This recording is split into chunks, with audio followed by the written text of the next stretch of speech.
Serafina, I am giving you two choices today, Alaric said coldly, his handsome face twisted with contempt. Either you obediently sign this divorce agreement and get out of the manor with your dowry, or he paused, letting the humiliation sink in. You step down to concubine status and make way for Vivienne as the proper wife. You'll serve her from now on. Choose. He pulled out a pre-written divorce agreement from his sleeve and threw it on the ground before me. I stood there in my elaborate ceremonial robes, surrounded by the entire nobility of the capital at Dowager Lady Adelaide's 70th birthday banquet. Every eye was on me, some pitying, some gleeful, all waiting to see me break. But instead of tears, I smiled.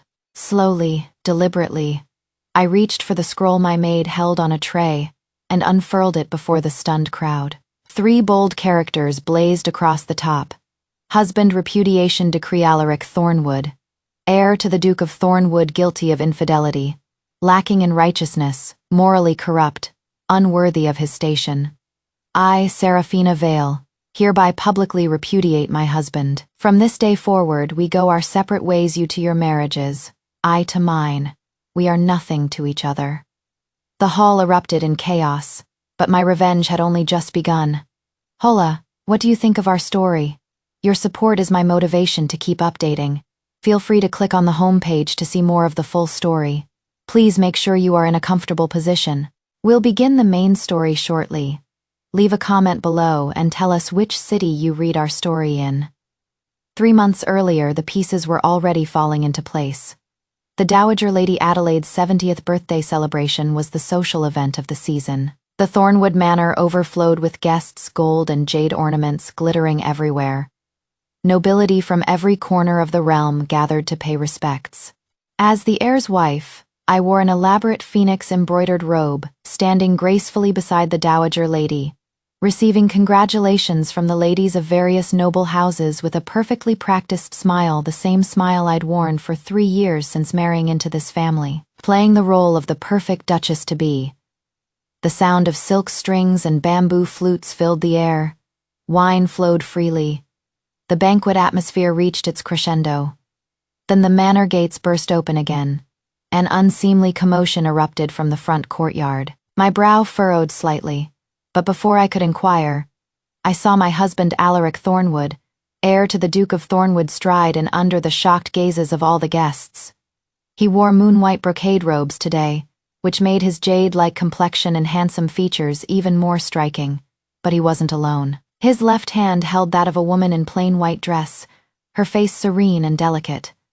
His right hand led a pair of adorable 2-year-old twins, a boy and a girl whose features unmistakably resembled Alaric's.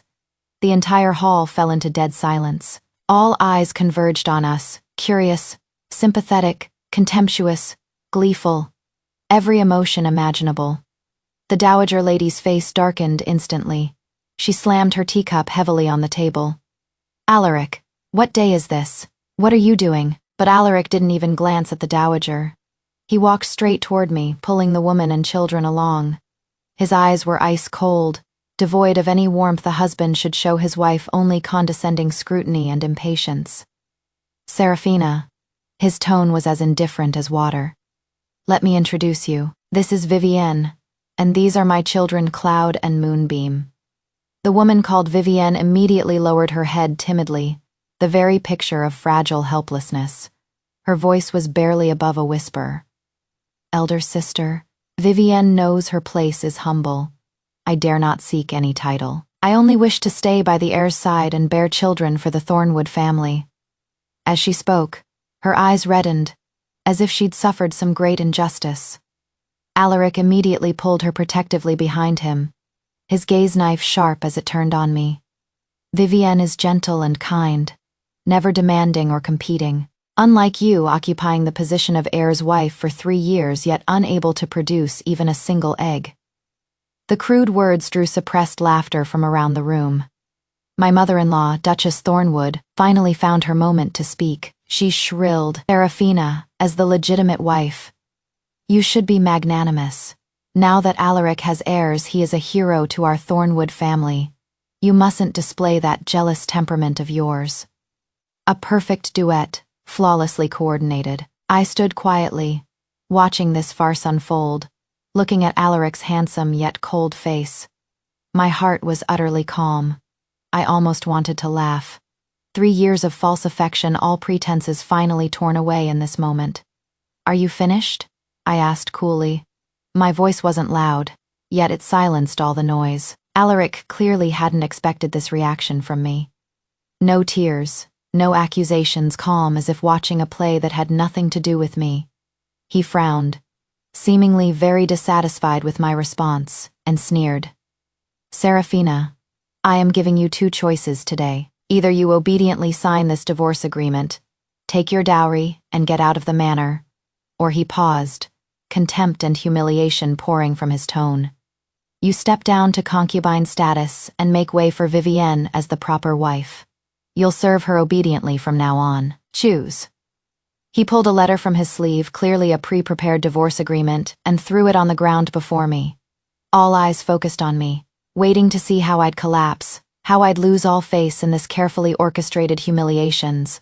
Slowly, I curved my lips into a smile. "That won't be necessary." I didn't look at the divorce agreement on the ground. Instead, I turned and took from my maid's tray another exquisitely mounted scroll. Before all the guests, I unfurled it. 3 bold ink characters, their strokes fierce and decisive, leapt from the page. "Husband repudiation decree." I looked at Alaric's instantly frozen, shocked face and pronounced each word clearly. "Alaric Thornwood, heir to the Duke of Thornwood, guilty of infidelity, lacking in righteousness, morally corrupt, unworthy of his station. I, Serafina Vale, hereby publicly repudiate my husband. From this day forward, we go our separate ways, you to your marriages, I to mine. We are nothing to each other." The words, "husband repudiation decree," were like a boulder thrown into a calm lake, stirring up massive waves throughout the birthday banquet hall. Every single guest without exception was stunned, speechless. They'd imagined me crying, fainting, or swallowing my grievances in silence. But never had they imagined I'd strike back on the spot. And in such an earth-shattering manner. In this era, only families repudiated wives. Who had ever heard of a wife repudiating her husband? Alaric's shock lasted only a brief moment before being replaced by towering rage. His handsome face contorted with fury, pointing at my nose. He laughed in anger. "Serafina, have you lost your mind? Who do you think you are? You are an orphan with no father or mother. Leave the Duke of Thornwood's manor and you think you can survive? Elder sister, please don't be impulsive." Vivienne on the side began her fake performance again. She clutched Alaric's sleeve, tears streaming as she pleaded. "It is all Vivienne's fault. If elder sister doesn't like it, Vivienne will leave immediately with the children. I won't make things difficult for you and the heir." Her words seemed like retreat, but were actually adding fuel to the fire, firmly pinning the label of jealous and vicious on me. Sure enough, Alaric grew even more protective of her, pulling her into his embrace and glaring at me. "Look how sensible Vivienne is. Now look at you, nothing but a vicious woman who doesn't know what is good for her." I couldn't be bothered with this despicable pair. I simply handed the repudiation decree to an elderly gentleman with white hair and beard beside me. Minister Benedict. I walked leisurely toward him, step by step. He trembled visibly as I approached. "Minister Benedict." I began with a smile, my voice soft yet sufficient to make him shudder.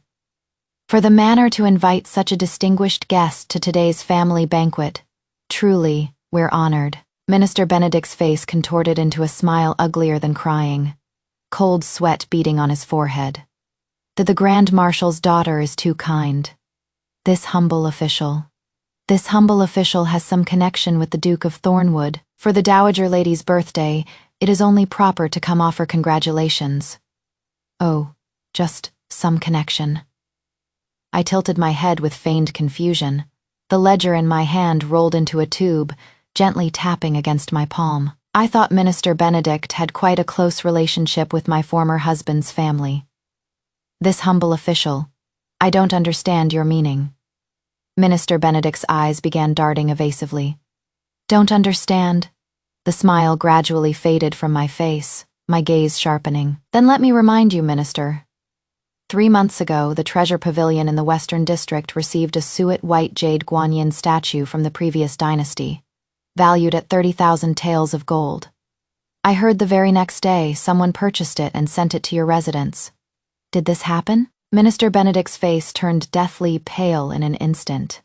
Also, I continued, last month for your wife's birthday, that imperial green jade bracelet she wore exceptional quality, excellent clarity was precisely the one listed on my dowry registry. And those several Yangzhou beauties newly added to your household quite expensive. I hear, wasn't it Alaric who personally selected them for you? With each sentence, Minister Benedict's body shook. He never imagined that these matters he thought were known only to heaven, earth, him, and the giver I, a sheltered woman, would know every detail. Miss Vale, one can eat carelessly, but one mustn't speak carelessly. He finally couldn't hold on, retorting with false bravado. You are slandering a court official. What evidence do you have? Evidence, I laughed, as if hearing the world's greatest joke. Minister Benedict, have you still not grasped the situation? My father, under imperial orders, is clearing the emperor's side. He is arresting precisely corrupt officials, like you, who occupy positions uselessly and form factions for private gain. I am not interrogating you today. I am notifying you. I stepped forward, lowering my voice to a volume only we two could hear. I have the account books of gifts sent. My father has the list of gifts received. Do you think it is better for you to discuss evidence with me now, or to think about how to keep your head on your shoulders? Minister Benedict's legs gave way, and he fell to his knees with a thud. He wasn't kneeling to me, he faced the direction of the imperial palace and kowtowed heavily several times, stammering incoherently. This subject is guilty. This subject is guilty. The surrounding guests, witnessing this, retreated in horror. The way they looked at me filled with even deeper fear. They finally understood I hadn't come today, merely to repudiate my husband or reclaim my dowry. I was using this birthday banquet, starting with the Duke of Thornwood's manor, to trigger a massive storm that would sweep through the entire capital's officialdom.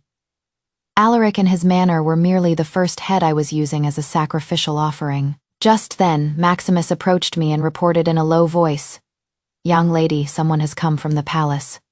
I looked up to see an elderly eunuch in bright yellow palace servant robes, clean-shaven, accompanied by a team of imperial guards hurrying through the courtyard toward the hall. The lead eunuch was Chief Eunuch Reginald, the most trusted attendant at the emperor's side.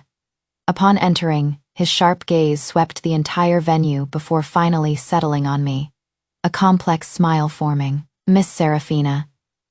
He unfurled the imperial edict in his hands, using his distinctive, slightly shrill voice to announce loudly, "His Majesty's oral decree." The entire hall, regardless of rank, immediately knelt down as one. Only I remained standing quietly. Chief Eunuch Reginald glanced at me, showing no objection, and continued reading. "Summon Alaric Thornwood, heir to the Duke of Thornwood, and Miss Seraphina Vale, daughter of the Grand Marshal of the Northern Army, to enter the palace for an audience immediately." The eunuch's proclamation echoed through the hall, each word carrying the irrefutable authority of the imperial family. Everyone knelt on the ground, not daring to breathe. Alaric, supported by the Duchess, struggled to kneel as well. Having just regained consciousness, his handsome face was pale as gold paper. His eyes unfocused, clearly still unable to recover from the massive blow of being cuckolded. The Emperor's summons was expected. Father's act of clearing the Emperor's side was surely carried out with His Majesty's approval. Now that the dust had settled, naturally they wanted to see me, the key figure who'd stirred up this storm. "Chief Eunuch Reginald, thank you for your trouble." I nodded slightly toward him, a form of courtesy.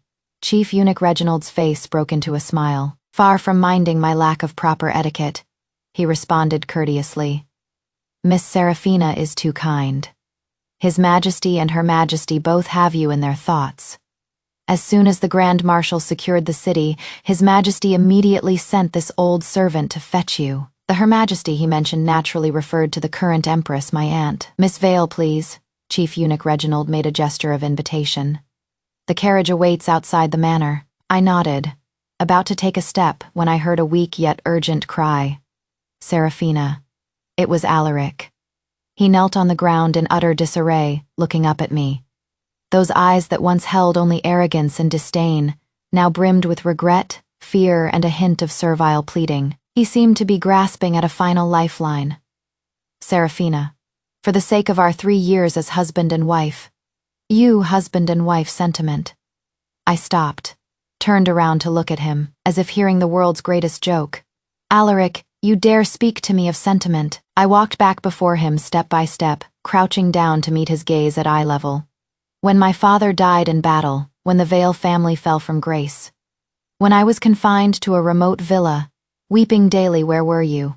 You were enjoying moonlit walks with your Vivienne. When I struggled to support everything, managing the household accounts for you, using my dowry to fill the bottomless pit of your extravagance, where were you?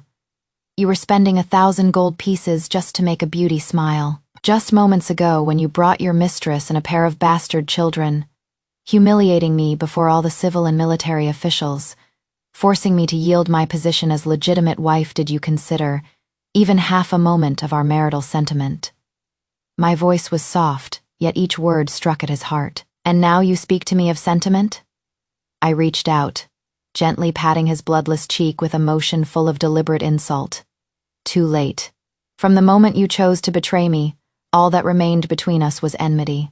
With that, I stood and walked toward the main gate without a backward glance. No, don't. Alaric completely broke down.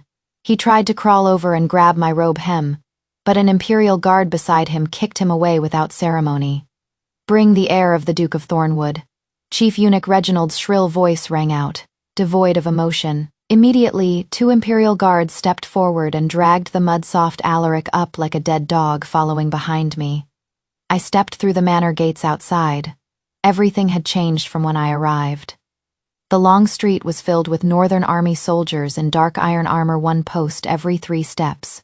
1 sentry every 5. The usually bustling thoroughfare was completely empty, exuding an atmosphere of lethal severity. The heavens had completely changed. An exceptionally large and luxurious carriage stood at the entrance. Its body was crafted from golden Nanmu wood. Its 4 corners hung with tasseled palace lanterns representing the Empress's honor guard.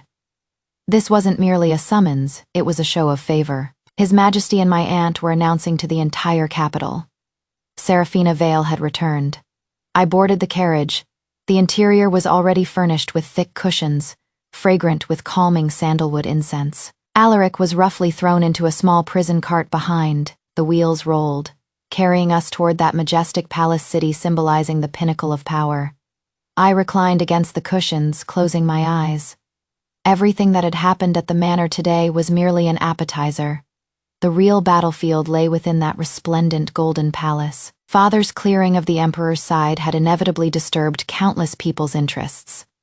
What came next would be the real hard battle. The carriage passed through multiple palace gates, finally stopping before the Empress's residence, Phoenix Grace Palace. Chief Eunuch Reginald personally lifted the carriage curtain for me, respectfully inviting me to descend. As for Alaric, he was held by imperial guards, forced to kneel far away on the white jade plaza outside the palace. Not even qualified to enter Phoenix Grace Palace. I straightened my robes and stepped into this familiar yet strange palace. Aunt, the current empress, had been waiting inside the hall. She'd dismissed all palace attendants in the vast palace. Only we 2 remained. She looked, as I remembered, wearing a dignified and magnificent phoenix robe. Her features gentle, but the authority between her brows from long dwelling in high position was even stronger than 3 years ago. Aunt, I stepped forward and curtsied. Rise quickly, my little lotus. Aunt hurried forward to support me, her eyes immediately reddening. Let your aunt look at you properly. You've suffered these 3 years. She held my hand, carefully examining me, her eyes full of heartache. I shook my head, my voice calm. Not suffering. Compared to Father's near-death experiences in the Northern Territories, what I endured is nothing. Good child, you've grown up and become strong. Aunt patted my hand with relief, pulling me to sit together on a soft couch. Your father has told His Majesty and me everything. This time, being able to eliminate in one stroke the treasonous faction led by the Prime Minister much is owed to your 3 years of undercover work in the capital, gathering so much evidence of their crimes. I withdrew from my sleeve the ledger recording Minister Benedict and others' crimes and handed it over. This is only a portion, Alaric, in his ambition to climb higher, had frequent dealings with those people. It actually made things convenient for me. Aunt accepted the ledger and casually set it aside, sighing. Your father faked his death to escape, leaving you alone in the capital to marry that wolf-hearted Alaric. You were truly wronged. Back then, I was also at fault, thinking the Duke of Thornwood's manor had decent standing, and that boy Alaric seemed presentable enough, so I suggested this match to your father. Aunt needn't blame yourself, I interrupted her. Marrying Alaric was part of the plan from the beginning. Otherwise, how could I, with the identity of the manor heir's wife, access those core secrets and discover evidence of the Prime Minister's treason? 3 years ago, Father discovered military provisions being substituted, vaguely sensing a major traitor in the court colluding with enemy states.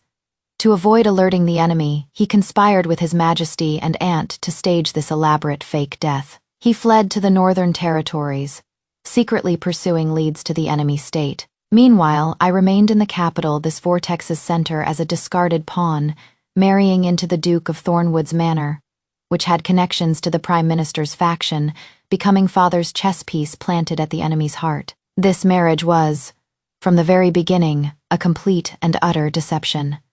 Now that the greater situation is settled, you need no longer suffer such grievances. Aunt's eyes turned cold. That scoundrel Alaric, and the entire Duke of Thornwood's manor, how do you wish to handle them? His Majesty and I will comply with your wishes. Whether to kill or flay them, we have no objections. This was the taste of power. The manor that once made me suffer endless humiliation, their fate, now rested on my single thought. I shook my head. Killing them would be too easy.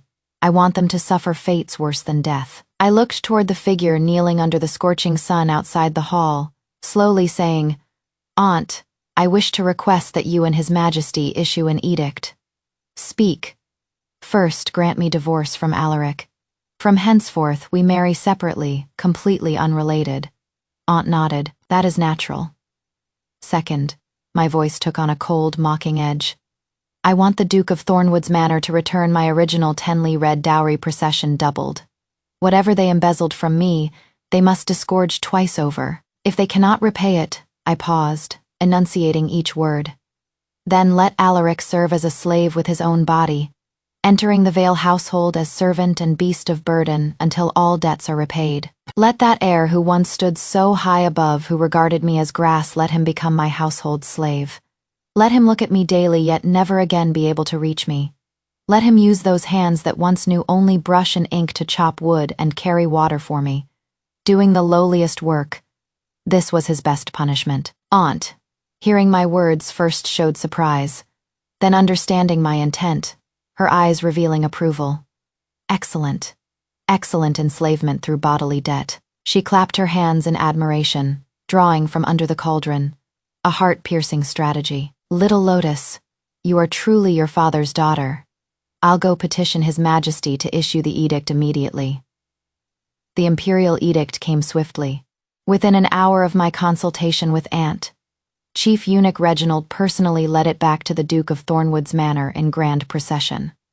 I remained at Phoenix Grace Palace, dining with Aunt. Not until nightfall did I board the Empress's honor guard, escorted by imperial guards, returning to the Grand Marshal's mansion I hadn't seen in 3 years. When I stepped through the gate and saw the plaque reading Grand Marshal of the Northern Army's mansion hanging high at the entrance, saw the familiar faces emerging at the news, only then did I truly feel I'd come home. Father already awaited me in the main hall. He'd removed that cold armor, changed into dark blue regular dress, though his features remained resolute. The concern and guilt in his eyes couldn't be concealed. Father. I stepped forward and gave him a standard military salute. It is good you are back. Good you are back. Father came forward to support me. This iron-blooded general who'd never shed tears on the battlefield now had slightly moist eyes. We father and daughter faced each other wordlessly for a long while before he said heavily, Little Lotus, your father has wronged you. Father speaks too seriously. I shook my head. For country and family, your daughter was willing. Now the traitors are eliminated. The dynasty is secure, and father has returned safely. Everything was worth it. As we spoke, Steward Silas hurried in from outside, his face unable to hide his satisfaction. "Master, young lady," he bowed and reported. "The palace edict has spread throughout the capital. The Duke of Thornwood's manor has already descended into chaos." According to Silas's description, when Chief Eunuch Reginald proclaimed before the manor gates that edict about divorce and doubling the dowry return, or else repaying with bodily servitude, the Duke himself vomited blood and fainted on the spot. The Dowager Lady and Duchess wailed to high heaven, but to no avail. My 10-li red dowry procession was already worth a fortune, doubled. It was enough to drain the entire manor's coffers, even requiring the sale of ancestral properties to barely scrape together the amount. Imperial edicts were like mountains they dared not disobey. In a single night, the Duke of Thornwood's manor plummeted from the capital's top nobility to its greatest laughingstock, and Alaric, that heir who'd once been boundlessly prestigious, became a slave discussed by everyone throughout the capital. "Young lady," Silas continued, "tomorrow morning Alaric will be personally escorted here by the Imperial Household Department to serve as a slave in our mansion." "Understood." I nodded, my face showing no ripple of emotion. This matter had already been concluded in my mind. The next morning I rose early, practicing a set of family sword forms in the courtyard. Dawn light glimmered. Cold light flowed along the blade's edge, reflecting my calm and resolute face. I changed into practical riding clothes, preparing to go to the stables outside the city for a run. When I saw Silas leading over someone wearing the coarsest servant's rough cloth, his appearance withered. It was Alaric. Overnight he seemed to have aged 10 years, his entire being devoid of any trace of his former noble bearing. He kept his head lowered, not daring to look at me, his hands clenched so tightly his nails nearly embedded in his flesh. "Young lady." Silas's voice carried a hint of inquiry. Where should he be assigned? I didn't even spare him an extra glance, only instructing Silas coolly. "Doesn't the mansion still lack someone to chop wood and clean the stables? Send him there. Tell him if the work isn't done well, there is no food." With that, I mounted my horse and rode off without a backward glance. Behind me came his voice, suppressing pain and humiliation, thin as a mosquito's buzz. Yes, the horse galloped freely on the official road in the capital's outskirts. The morning wind blew through my long hair, bringing unprecedented freedom and pleasure. The farce at the Duke of Thornwood's manor had ended. Alaric's regret had nothing to do with me. My life would never again pause for any man. In the distance, the rising sun ascended, golden sunlight spreading across the earth. My gaze looked toward that vast expanse of heaven and earth, the corners of my mouth unconsciously lifting slightly. This magnificent realm, this splendid youth, countless exciting things still awaited me. As for love, if it comes, it is icing on the cake. If not, I can still be beautiful alone, becoming a landscape no one can ignore. 5 years passed in the blink of an eye. The treasonous faction led by the Prime Minister had been completely eradicated. Father's reputation grew even more illustrious, his control over the Northern Army as solid as Mount Tai. His Majesty treated our Vale family with increasing favor, and I had become the capital's most dazzling woman. I didn't remarry, not because I couldn't let go of the past, but because I discovered a woman's value never needed to be realized through a man. I took over management of the Vale family business. Those shops and estates that were once merely my dowry under my management doubled and tripled in size.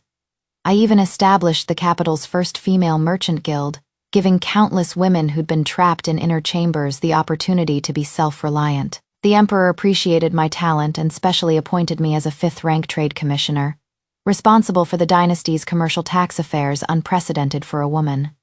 As for Alaric, he remained in the Vale mansion as a slave.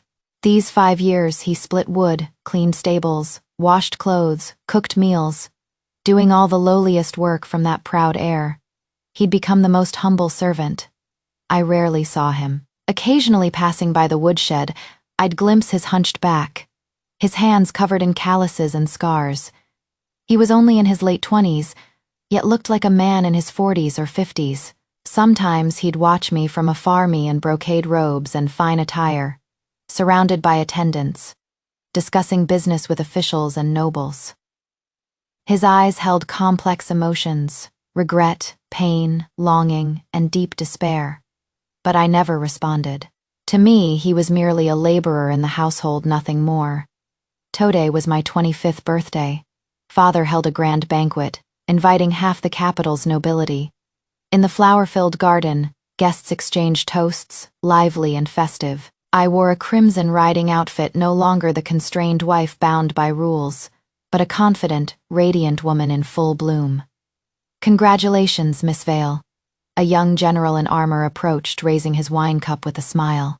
"I toast to you." This was Aurelius, Father's most prized protfefe, the youngest commander of the Northern Army. Handsome, talented, deeply in love with me. He'd proposed 3 times already. I smiled and clinked cups with him, but didn't give him an answer. Just then, a commotion arose from the garden entrance. Everyone turned to look. A disheveled figure had somehow broken through the servants' obstruction, stumbling and crawling toward me. It was Alaric. He fell at my feet, looking up at me with a face full of tears and despair. "Serafina, I beg you, give me one more chance. These 5 years, I've realized my mistakes." "I remove him," I said coolly, not even looking down, continuing my conversation with Aurelius, as if discussing what to have for the next meal. Such clamor at the banquet have him beaten 20 times and confined to the woodshed to reflect. "Yes." 2 guards immediately dragged him away. "Serafina, Serafina." His desperate cries gradually faded into the distance. Aurelius looked at me with some concern. "Miss Vale, you..." "I am fine," I smiled faintly, raising my wine cup toward the moonlight. Some matters the moment you turn around. It is already a lifetime ago." The moonlight was like water, the night breeze gentle.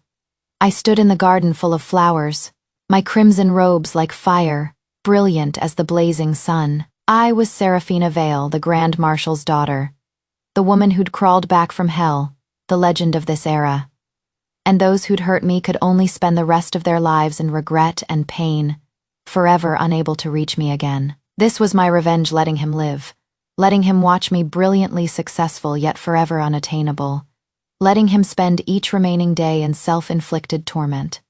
This was a punishment more terrible than death. "The end, Lawrence of the Revenue Department. You are a distant relative of my mother's family. Today, please bear witness for me." I nodded slightly, my voice neither servile nor overbearing. "This repudiation decree lists only Alaric's offenses. I haven't yet written how he should compensate me." Minister Lawrence, whom I'd named, was stunned for a moment, then adjusted his reading glasses and accepted the decree. He was actually a distant cousin from my mother's side coming today. He'd thought that at most, if I suffered some grievance, he could help a little. He never expected I'd cause such a huge scene. Alaric acted as if he'd heard the world's greatest joke. "Compensation, Serafina. Is your brain damaged? You want me to compensate you?" "Naturally." I looked at him coldly. "I've been married into the manor for 3 years, diligently managing the household. Even if I have no merit, I have hard work. Now you, lacking virtue and faith, bring your mistress and illegitimate children into the main hall, publicly humiliating me. Shouldn't you compensate me for the emotional trauma you've caused?" "Emotional trauma?" Alaric chewed on this unfamiliar phrase, his face even more mocking.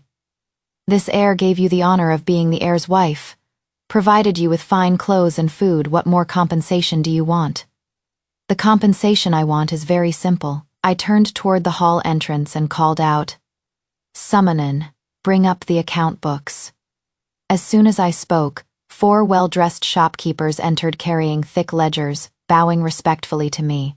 "Master." I pointed at them and said to the dumbfounded Alaric, "Over these 3 years, my dowry, 36 shops, 8 estates, and 2 money houses, all their revenues have subsidized the manor's expenses. From your clothing and daily necessities to the dowager lady's Shushan stone ornaments, to the monthly wages of over 300 people in the manor, which expense didn't come from my dowry. From Serafina Vale's marriage portion." I held up 3 fingers, my tone icy. "Today I won't ask for much.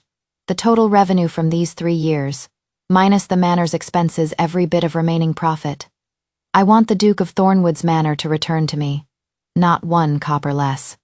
You are talking nonsense." Alaric's expression finally changed. He knew I'd used my dowry to subsidize the household, but never knew the amount was this staggering. "Nonsense." I laughed coldly and turned to the shopkeepers. "Manager Winston, tell the heir exactly how much we spent at Brocade Pavilion in the Southern District last year on fabrics for the manor." Reporting to the master, a total of 38,000 taels of silver. Manager Leopold, what about treasure collection? Reporting to the master, antique calligraphy, paintings, jade pieces, and curios acquired for the heir totaled 110,000 taels. One by one, I called their names. One by one, the managers reported the accounts. Each figure was like a resounding slap across the faces of Alaric and the Thornwood Manor. The guests' gasps of shock rose and fell. Their gazes toward me shifted from sympathy to astonishment and awe. So the glorious Duke of Thornwood's manor had been maintained by one woman's dowry all along.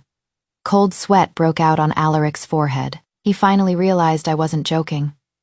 "Serafina," he roared, trying to show strength he didn't have. "Since we're husband and wife, your dowry belongs to the manor. Don't even think about taking away a single copper." "Husband and wife." I laughed a laugh full of bitter irony. "When you brought back your mistress and illegitimate children, demanding I abdicate my position. Did you think of us as husband and wife then, Alaric? Since you showed no humanity, don't blame me for showing no righteousness. Today, this compensation you must pay whether you want to or not."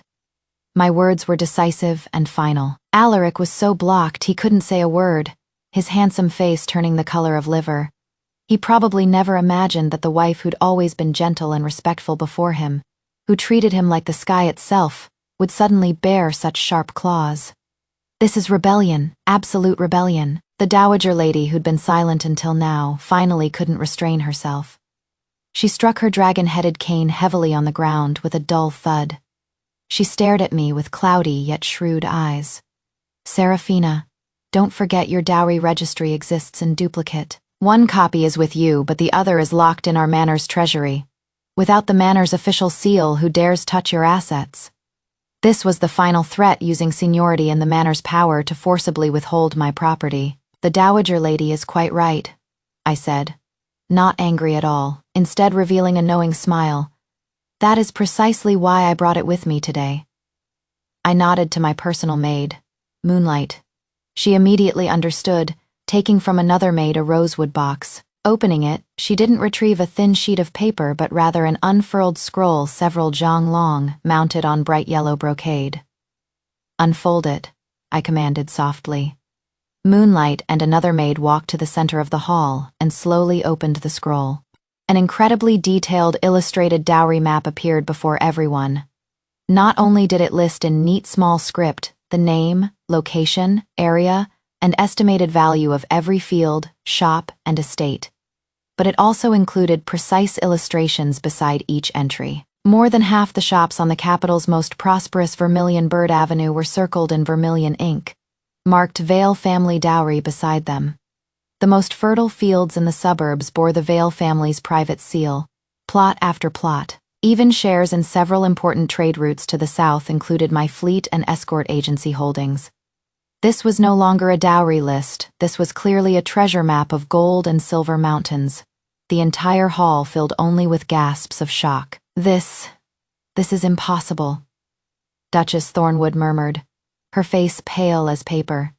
She'd always known my dowry was substantial, but never knew it was substantial enough to shake the very foundations of the manor.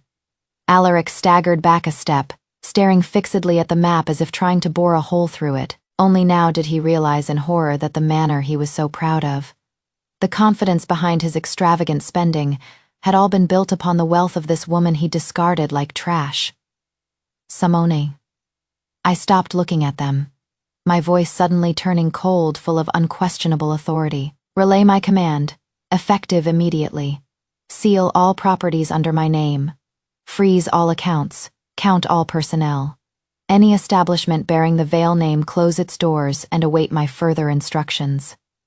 I looked at my dowry's chief steward, Silas. "Uncle Silas, this old servant is here." A vigorous elderly man immediately stepped forward. He was someone my father had left behind, loyal only to me.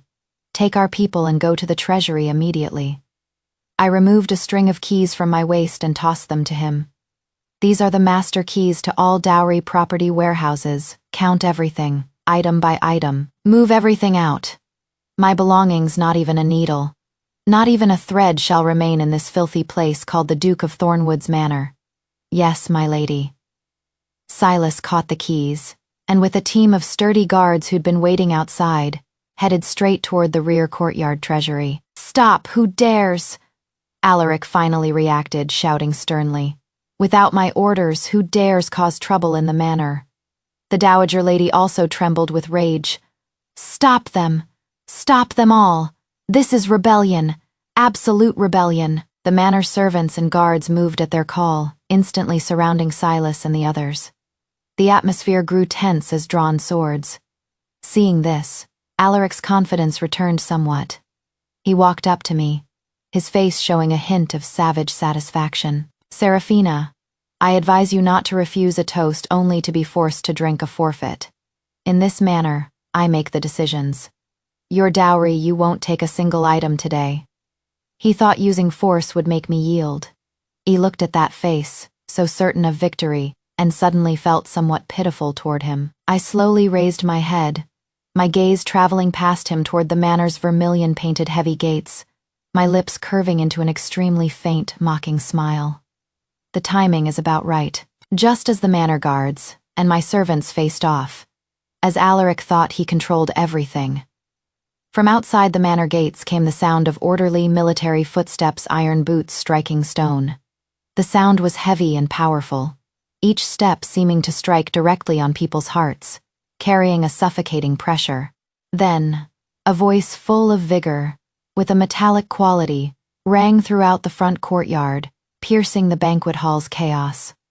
Northern Army on official business. Bystanders, stand aside. Before the words finished, a wave of soldiers in dark iron heavy armor, wielding long halberds, poured in like a tide. Their movements were disciplined and prohibited, their killing intent palpable, clearly elite troops forged through mountains of corpses and seas of blood. The manor guards surrounding Silas and the others looked like children with wooden sticks before these real soldiers. Instantly, that bitter killing aura scattered them, all retreating to the sides with pale faces, not daring to breathe loudly. Leading them was a tower-like, burly general with a scar running from his eyebrow to his mouth. His eyes were sharp as an eagle's. He strode into the hall, swept his gaze around, and finally settled on me. He dropped to one knee, his armor clanging crisply. His voice rang like a great bell. This humble General Maximus, under orders from the Grand Marshal, has come to escort the young lady home. Grand Marshal? Alaric's pupils contracted sharply. The entire hall of guests erupted in shock. Which Grand Marshal? Could it be Grand Marshal Thaddeus Vale of the Northern Army? Impossible. Wasn't Marshal Vale killed in action 3 years ago in the Northern Territories? Along with the entire Vale family. Amid the discussions, Alaric's expression had already turned extremely ugly. He stared at me fixedly, his voice trembling with shock. Seraphina, your father. I finally stood from my seat and walked step by step to the general called Maximus, personally helping him to his feet. Uncle Maximus, you've worked hard. My voice carried a warmth of reunion after long separation. Not hard at all. Protecting the young lady is the Marshal's dying command. Maximus stood, his tiger-like eyes glistening with tears, looking at me with emotion. I turned to face the already stunned Alaric, along with the equally ashen dowager lady and duchess. Slowly, word by word, I said, I forgot to tell you all, my father, Grand Marshal Thaddeus Vale of the Northern Army, is not dead. 3 years ago, he merely faked his death to investigate a long-standing case of treason against the state. I raised my chin, my gaze sweeping over everyone present, my voice clear and full of pride and confidence. Just half an hour ago, my father led 300,000 Northern Army troops to clear the Emperor's side and execute traitors. He has now taken over all defensive duties in the capital. These words were like thunder from a clear sky, scattering everyone's wits. Grand Marshal Thaddeus Vale wasn't dead, and he'd returned with 300,000 troops. Now the entire capital was under his control. What did this mean? It meant the heavens had changed. Alaric's body swayed, nearly unable to stand. The noble title he was so proud of, the power and background he'd relied on to bully me before the Grand Marshal who commanded 300,000 troops and held the merit of clearing the Emperor's side, were as insignificant as dust. Number impossible. This is absolutely impossible, he muttered deliriously, unable to accept this cruel reality. Vivienne in his arms was even more terrified, trembling like a sieve. Her fragile, pitiable pretense looked utterly ridiculous before absolute power. Now I walked up to Alaric, looking down at him with eyes as cold as ice, devoid of any warmth. Do you still think I can't take my dowry away? Alaric opened his mouth but couldn't utter a single word.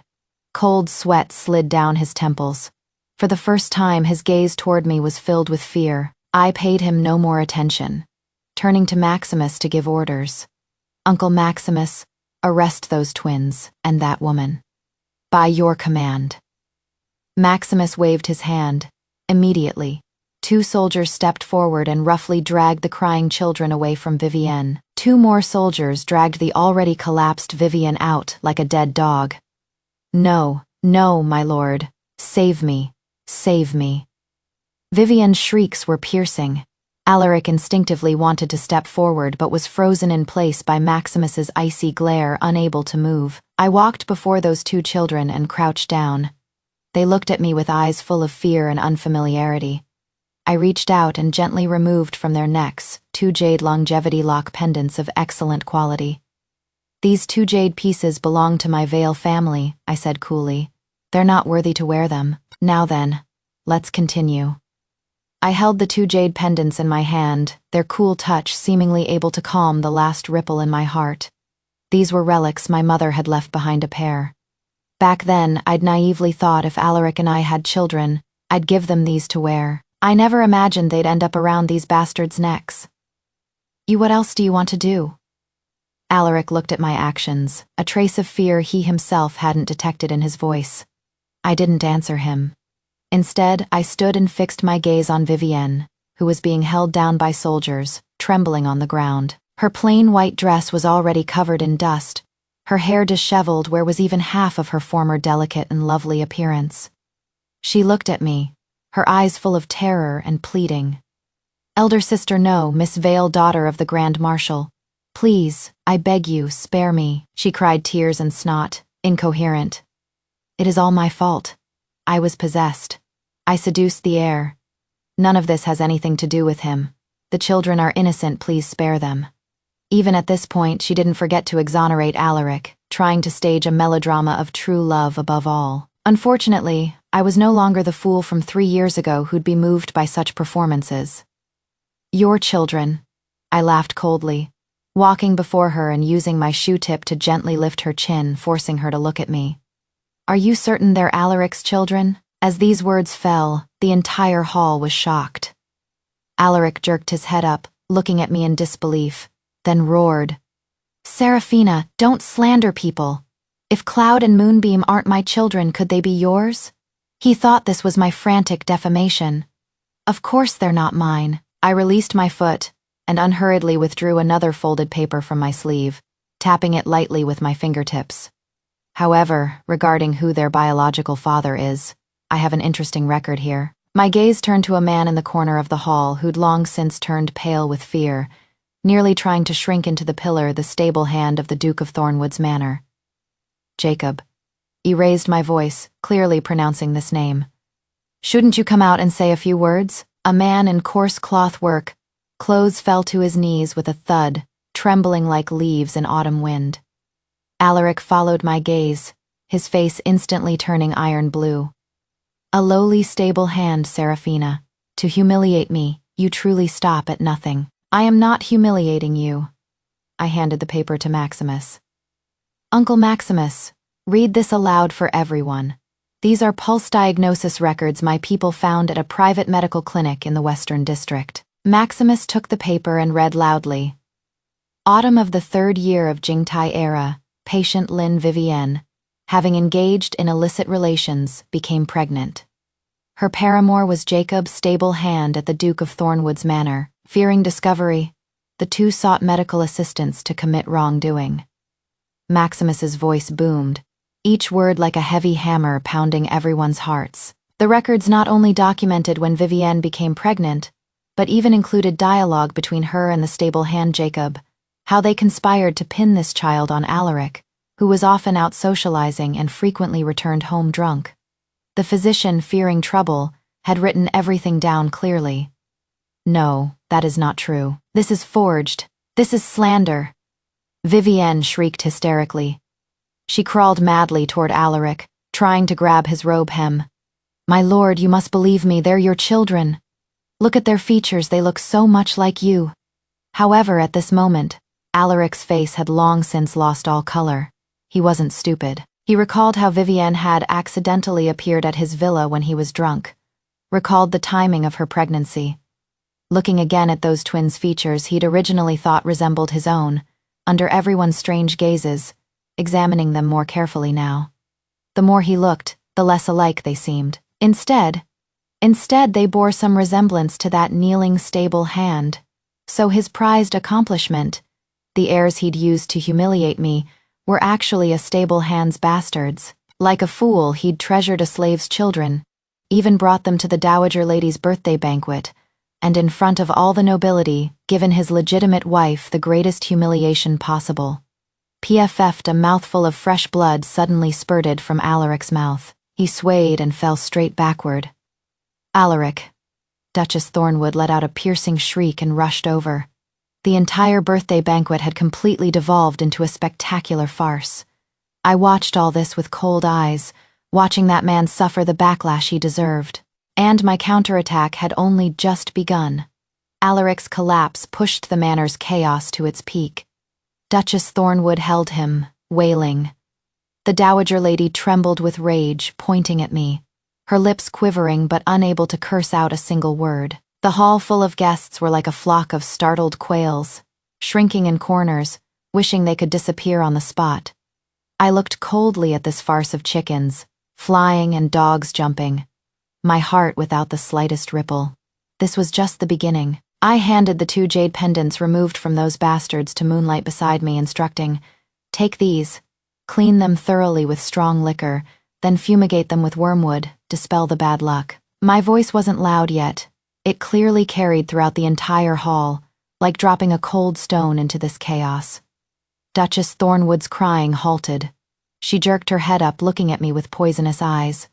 "Seraphina, you vicious woman! You've ruined Alaric, ruined our manor! May you die a terrible death." The Duchess speaks incorrectly.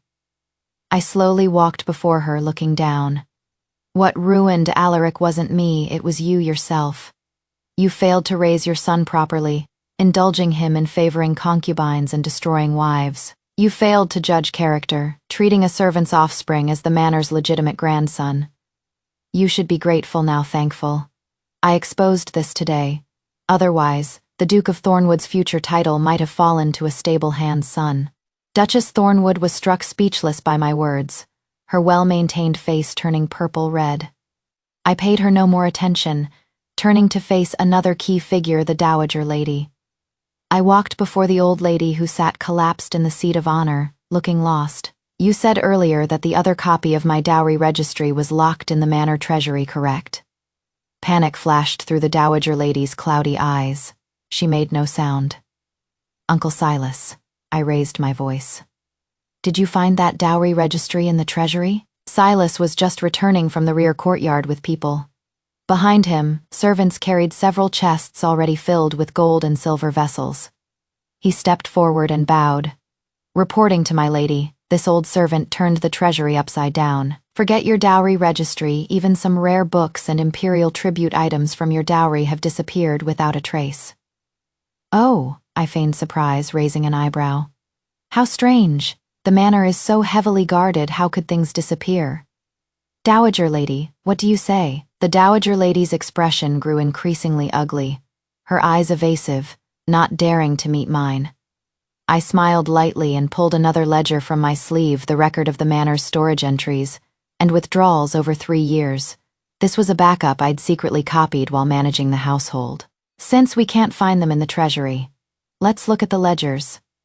I opened it and read, Second year of Jingtai, Spring Dowager Lady, withdrew a pair of East Sea luminous pearls.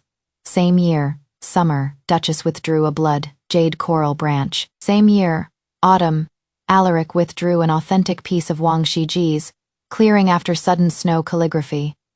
With each item I read, the Dowager Ladies' and Duchess's faces paled another shade. These were all the most precious, rarest treasures from my dowry. Back then, relying on being elders, they'd taken them under the pretext of borrowing to admire, and never returned them. They thought I wouldn't dare speak up. Thought once these items entered the manor's treasury, they'd become the manor's private property. Where are these items now? I closed the ledger, my gaze sharp as a blade. Let me guess, have they already been sent to places they shouldn't have gone, to pave Alaric's path to success? My gaze traced imperceptibly over a man in the crowd wearing second-rank civil official robes. Minister Benedict. Head of the Personnel Department. Minister Benedict's expression changed instantly, instinctively stepping back. The Duke of Thornwood's manor, wanting to climb higher, most needed to court the Personnel Department, which controlled official promotions and transfers, and Minister Benedict was notoriously greedy. Uncle Maximus, I said, as if I hadn't seen Minister Benedict's reaction, speaking only to Maximus. I suspect the Duke of Thornwood's manner of embezzlement and misappropriation of my dowry property. Please send people to seal off the entire manor and search thoroughly. Especially, I paused, my gaze piercing straight toward the Dowager Lady and Duchess. The Dowager Lady's Blessing Hall and the Duchess's Prosperity Pavilion. I imagine we'll find quite a few items belonging to me, won't we? You wouldn't dare. The Dowager Lady finally exploded. She shot to her feet, pointing at me and shrieking, Who dares search my quarters? I hold an imperial patent, Seraphina. Are you trying to rebel? Rebel. I laughed a laugh full of bitter irony. Dowager Lady, you'd better understand one thing now, my father. Under imperial orders is clearing the emperor's side of traitors. Right now, everything in the capital is his to command. Forget searching your quarters. Even if he razed this entire manor to the ground right now, no one would dare say a word. My words were like a bucket of ice water, completely extinguishing the Dowager Lady's final arrogance. She collapsed back into her chair, her face ashen. The entire manor is already in my grasp. As my words fell, the entire hall was so quiet you could hear a pin drop. Maximus didn't hesitate for even a moment. With a wave of his hand, his wolf-like, tiger-like Northern Army soldiers immediately split into two groups. One team, led by Silas, charged straight toward the Dowager Lady's Blessing Hall. The other headed toward the Duchess's Prosperity Pavilion. No, don't. The Duchess let out a piercing shriek. Like a madwoman, she tried to rush forward and stop them, but two soldiers easily restrained her arms. She could only watch helplessly as those soldiers in cold armor entered the courtyards she usually treated as forbidden territory. The Dowager Lady fell completely silent, slumped in her chair as if all her vital energy had been drained in an instant. I paid no attention to the mother-in-law and daughter-in-law's collapse. Instead, I turned my gaze to the man in the crowd who'd been trying to minimize his presence. Minister Benedict of the Personnel Department. My icy gaze fell upon Minister Benedict trembling in the crowd. Minister, I said softly, my voice low but each word like a knife. My father, acting on the Emperor's orders, purged the court of corrupt officials who had formed cliques and threatened the very foundation of the state. I wonder, are you satisfied with my father's return gift? Minister Benedict's face turned ashen. His legs buckled, and he collapsed to his knees with a thud, frantically kowtowing towards the palace, stammering, Your Majesty, forgive me. I am guilty. I am guilty. Seeing this, all the guests present, those who had previously associated with the Duke of Thornwood's household or Benedict, were terrified, kneeling down in droves, fearing they would be next. The Duke's birthday banquet, once a gathering of distinguished guests and the envy of all, had now become a trial ground for the guilty. The soldiers of the Northern Army quickly searched the old lady's Fuan Hall and the Duchess's Rongwa courtyard, finding the stolen goods, the precious jewels and curiosities that had been cunningly seized from my dowry. These items were now displayed piece by piece in the courtyard, gleaming coldly in the sunlight, silently mocking the family's greed and shamelessness. The Duke of Thornwood died on the spot, while the old lady and Duchess were placed under guard by the soldiers like prisoners. As for Alaric, he simply stared at me blankly from beginning to end. That handsome face that had once captivated me was now filled with shock, regret, fear, and a hint of desperate pleading he himself hadn't even noticed. He finally understood what kind of woman he had pushed away, what kind of existence he had wantonly humiliated, someone he could never reach in this lifetime. Number epilogue. A world apart 3 days later, the Imperial Palace, Zeakin Hall. My father and I met with His Majesty. His Majesty had already made his decision regarding the Duke of Thornwood's estate and the traitors. The traitor Thornwood, though dead, is unforgivable. His title is stripped, his property confiscated, and his family exiled 3,000 li, never to return to the capital. His Majesty's majestic voice echoed in the hall. My father and I kowtowed in gratitude. As for Alaric, His Majesty's tone shifted, his gaze falling on me with a hint of inquiry. Although he was blind and betrayed the Marshal's beloved daughter, his crime doesn't warrant death. Thranfina, what do you intend to do with him? I raised my head, meeting His Majesty's gaze, and calmly said, Your Majesty, I have long severed all ties with him, but the country has its laws. As the heir of House Thornwood, he has enjoyed the family's glory and should also bear the family's sins. I paused, then continued, I have heard that the barbarians of the north have been making frequent disturbances recently, and the border is in dire need of fearless warriors. Rather than letting him live on as a cripple, it would be better to give him a chance to serve his country and die on the battlefield. This may be the only way for him to wash away his shame in this life. Upon hearing this, a hint of approval flashed in my father's eyes, and His Majesty was also greatly pleased. Excellent, truly worthy of being the daughter of the Marshal of the North, possessing such magnanimity and spirit. His Majesty clapped his hands and laughed. I shall grant your request. Issue my decree. The cripple Alaric is to be immediately escorted to the northern border and incorporated into the suicide squad. For the rest of his life, without my summons, he shall never set foot in the capital. And so Alaric's fate was sealed. I never saw him again. Only occasionally did I hear snippets of news about him in my father's military reports. I heard that when he first arrived at the camp, he still carried the arrogance of a noble young master and suffered greatly. I heard that he nearly died on his first battlefield experience, only to be dragged back by an old soldier. I heard that he gradually changed, becoming taciturn yet fearless, earning a few insignificant military merits with his scarred body. Time flies, and 5 years passed in the blink of an eye. I was no longer the Duchess's confined wife confined to the inner quarters. With my own talent and my father's support, I managed the Ware family's business to great success, and His Majesty even exceptionally bestowed upon me the title of Trade Envoy, a 5th-rank official in charge of the dynasty's commerce and taxation. I became a legend admired by countless noble ladies in the capital. That day I was ordered by the Emperor to inspect the northern border defenses. As my convoy reached Yanhui Pass, I encountered a group of soldiers, weary from their journey, fresh from the battlefield. Their armor was tattered, their bodies covered in blood and dust, as they lined up by the roadside, saluting my carriage. The wind lifted a corner of the carriage curtain, and my gaze inadvertently swept across their weathered faces. Suddenly, my eyes fixed on one of them. It was an ordinary soldier, his face weathered, his physique fierce. Time and war had etched too many marks on his face. A hideous scar stretched from his brow to his jaw, almost disfiguring half of his features. Yet I still recognized him from those indistinct features. It was Alaric. He saw me too. He saw me seated in a magnificent carriage, surrounded by a crowd. Dressed in fine silk, my expression serene. Our eyes met. For a fleeting moment, his eyes held none of the arrogance of yesteryear, nor the pleading and regret, only a stagnant stillness forged by war and despair. He probably never imagined he would see me again in his lifetime. He made no unnecessary move, simply withdrawing his gaze, and along with the other soldiers, giving my carriage a crisp, firm salute. It was the salute of a subordinate to a superior, a soldier to an imperial envoy. I calmly lowered the curtain, blocking his gaze, and simply commanded, "Let's go." The wheels rolled forward, leaving those people and events far behind.